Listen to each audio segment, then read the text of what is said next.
哎，哎呦，哎，这长是需要适当的，几个进去快。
Rồi ông luôn nè, thà mình trao thiết đi cầm sân tông thương của bó nè tề.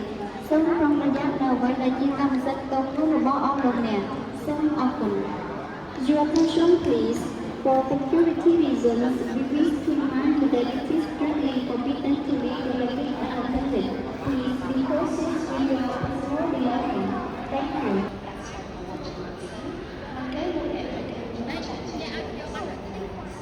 Làm mà chi mà thành lập lại cũng vậy.